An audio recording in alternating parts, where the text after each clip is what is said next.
उधर मुंबई में गड्ढों में गिरने की वजह से हो रही मौत के मामले में एक बड़ा खुलासा हुआ है। मुंबई ट्रैफिक पुलिस ने बीएमसी को 1-2 नहीं बल्कि 150 चेतावनी भरे खत लिखकर आगाह किया था कि गड्ढों की वजह से लोगों की जान जा सकती है। बावजूद इसके बीएमसी ने गड्ढों को भरने के लिए कोई पहल नहीं की और एक के बाद एक अब तक 3 लोगों की जान चली गई है।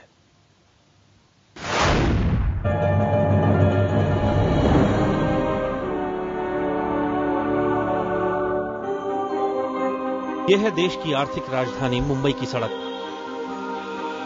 आसमान से 2 बूंद गिरी नहीं कि मंजिल तक पहुंचने वाली सड़कों को मौत की सड़क में बदलने में देर नहीं लगती। कहीं छोटे तो कहीं बड़े गड्ढे और जल भराव होने के बाद अंधे कुएं में बदलते गड्ढे। ऐसे ही गड्ढे की वजह से मुंबई में बीते 3 दिनों में 3 लोगों की जान चली गई। एक दूसरे हादसे में ट्रैफिक पुलिस का कांस्टेबल गंभीर रूप से घायल हो गया। बीएमसी भले ही लाख दावे करे लेकिन अपनी जिम्मेदारियों को झुठला नहीं सकती। मॉनसून के दस्तक देते ही मुंबई ट्रैफिक पुलिस ने बीएमसी को 150 चिट्ठियां लिखी, गड्ढों को खतरनाक बताकर भरने की अपील की। गड्ढों से ट्रैफिक पर पड़ने वाले असर का भी हवाला दिया, लेकिन हुआ कुछ नहीं।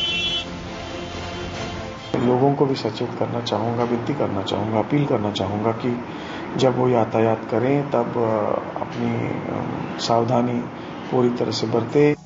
बीएमसी का दावा है कि सड़कों के गड्ढों को भरने के लिए 336 करोड़ रुपए खर्च किए गए, लेकिन कागजों पर दिखाया जाने वाला खर्च असल में नजर नहीं आता। ऐसे में भ्रष्टाचार के आरोप को नकारने के लिए तरह तरह की दलीलें दी जा रही हैं। टेक्नोलॉजी जो लाई थी वो टेक्नोलॉजी आज फेल हो गई है और वो टेक्नोलॉजी की वजह से ये हो गया ऐसा कहा जाता है, लेकिन इसके लिए बारिश भी जिम्मेदार है। जितनी भी एजेंसियां इस शहर में हैं, जिनकी जो जवाबदारी है उस जवाबदारी को निभाने का काम सभी ने जिम्मेदारी के साथ करना चाहिए। बीएमसी में शिवसेना और बीजेपी सत्ता में है तो सूबे में कांग्रेस एनसीपी गठबंधन।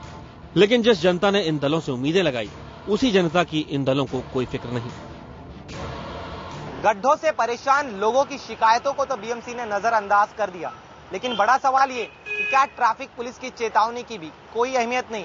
क्या किसी बड़े हादसे के बाद ही सरकारी बाबू नींद से जागेंगे? कैमरामैन विक्रम सावंत के साथ दिनेश मौर्य, मुंबई, IBN 7।